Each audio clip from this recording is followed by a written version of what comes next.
Hello दोस्तों, मैं पंकज तिवारी आपका स्वागत करता हूं फिर से एक नए वीडियो में। तो दोस्तों चलिए आज हम बात करेंगे जनरलाइज काइनेटिक एनर्जी कैसे कैलकुलेट करते हैं। तो और इस वीडियो में बिल्कुल बेसिक तरह से हम कैलकुलेट करेंगे और मेरा आपसे वादा है कि आप बहुत इजीली वे से आप काइनेटिक एनर्जी कैलकुलेट करना सीख जाएंगे।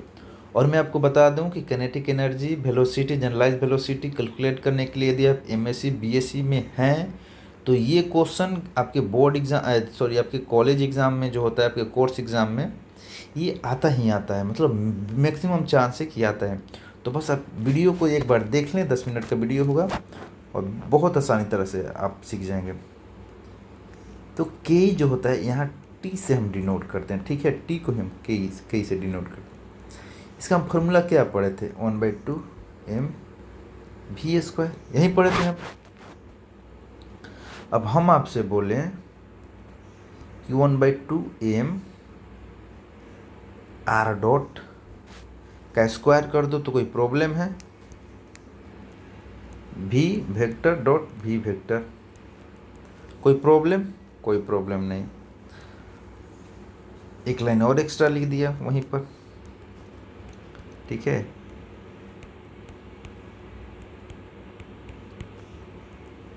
देखो चीज़ें बिल्कुल सही चल रही है, कोई दिक्कत नहीं है। आप भी लिखे हो, भी इंटू भी लिख दिए, क्या प्रॉब्लम है भाई? प्रॉब्लम नहीं होना चाहिए, भी इंटू भी। अच्छा, भी इंटू भी जब लिख दिए तो आर डॉट ऊपर ही कैलकुलेट, कल ही कैलकुलेट किए हम लोग कि भी को हम क्या लिखते हैं, आर डॉट लिखते हैं।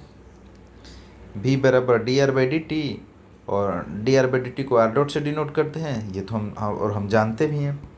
मैं ब्लैक से लिखते चला गया ये। तो ये हो गया हमारा। अब चलो, अब हम बात ये करेंगे कि हाँ आर डॉट जो हमने निकाला था उसका वैल्यू पुट करेंगे। तो आर डॉट हमने निकाला सीखा था ऊपर, आप एक बार यहाँ से देख लो। आर आर आर हमने ले लिया था, और आर जो हमारा एक जनरलाइज कोऑर्डिनेट था उसको हमने ले लिया था। सबसे पहले हम जनरलाइज कोऑर्डिनेट को ले लिए।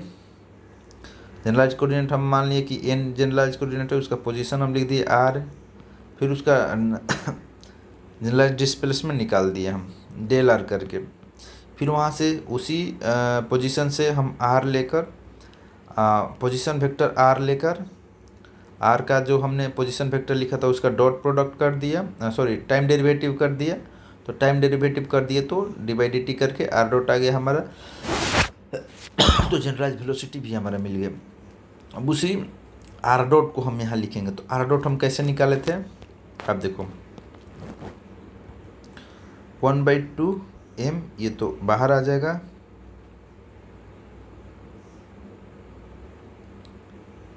आई बराबर 1/2n, क्या हमने लिखा था, do are by dough Q I, dough are by dough Q I to del Q I J plus dough are by dough T. ये हो गया हमारा एक आर। दूसरा आर हमारा हो जाएगा, इसका टेंसर चेंज कर देते हैं, d are by dough Q j del Q j और plus dough are by dough t. मेरे ख्याल से यही है, dough are by dough Q I d Q J dot, यहाँ भी डॉट होगा ना, डेल क्यू जे डॉट होता है, ठीक है। तो ये हो गया हमारा इक्वेशन।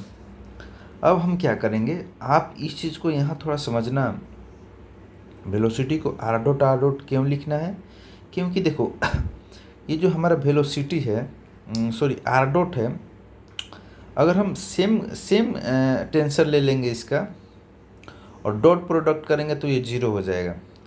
तो यहाँ हमारा आई इस प्रकार होना चाहिए जो जे के बराबर नहीं होना चाहिए, ठीक है। और बस हम इसको बेसिक मैथमेटिक जो हम लोग कैलकुलेशन करते हैं वो कर देना है। आई बराबर 1/2n, जे बराबर 1/2n, ठीक है। Dough are by dough Q I into del Q I dot.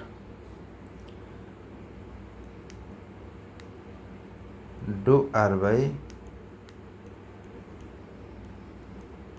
Dough Q J into del Q I dot into del Q J dot, ठीक है, प्लस अब इसको इससे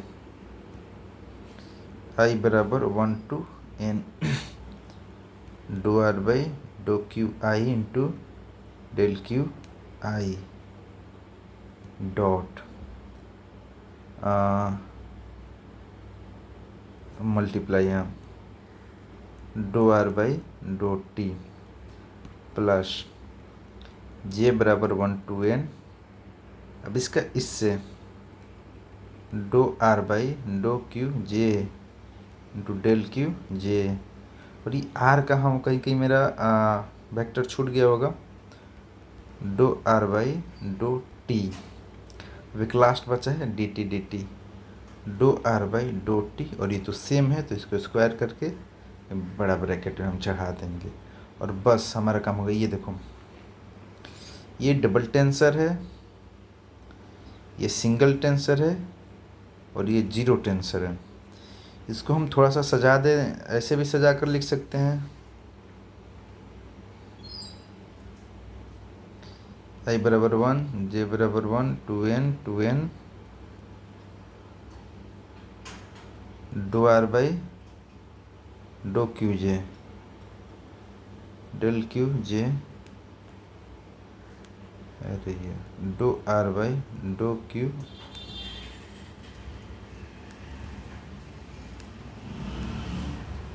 dough Q I do are by dough Q j del Q I dot del Q J dot,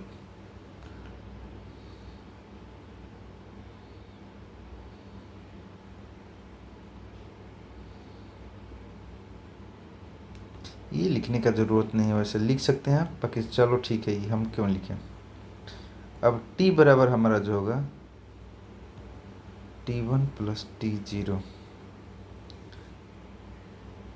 ये जो दो आ गया इसमें देखो इसमें दोनों टेंसर आ गए, ठीक है, हमने जो दो टेंसर लिया था इसमें दोनों टेंसर आ गए, इसलिए हमको 2D क्या बोलते हैं इसको 2 डिग्री टेंसर, इसको इसमें ये दोनों में देखो एक ही टेंसर है, ठीक है, इसको 1 डिग्री का टेंसर बोलते हैं और इसमें कोई टेंसर नहीं है लास्ट वाला में, तो इसको 0 डिग्री का टेंसर बोलते हैं। और डिग्री का टेंसर क्या होता है मुझे नहीं लगता है कि इसका डिस्कशन करने की ज़रूरत है, क्योंकि ऑलरेडी हम पढ़ते हैं कि टेंसर कितने टेंसर का डिग्री क्या थी, जो हम टेंसर क्वांटिटी पढ़ते हैं, स्केलर को स्केलर क्यों बोलते हैं, वेक्टर कितने डिग्री का टेंसर होता है, ये सारी चीज़ें हम बोलते हैं। वेक्टर का डिग्री ऑफ टेंसर क्या होता है, स्केलर का डिग्री ऑफ टेंसर क्या होता है, ये हम पढ़ते हैं। तो ये चीज़ें हैं, और तो आप देख लो, ये भी कैलकुलेट करने के लिए आपको लाना पड़ेगा, मतलब कि आप यदि आप यहाँ इस वीडियो को सिर्फ देख रहे हैं तो प्लीज़ आप पिछली वीडियो को भी देखें, वहाँ से ये चीज़ें हो जाएगी, बहुत इजीली है। और ये स्टेप को थोड़ा सा बस माइंड करना है। बाकी मिलते हैं आपसे अगले वीडियो में, ज़्यादा टाइम वेस्ट नहीं करेंगे आपका, और तब तक के लिए आपका बहुत बहुत धन्यवाद।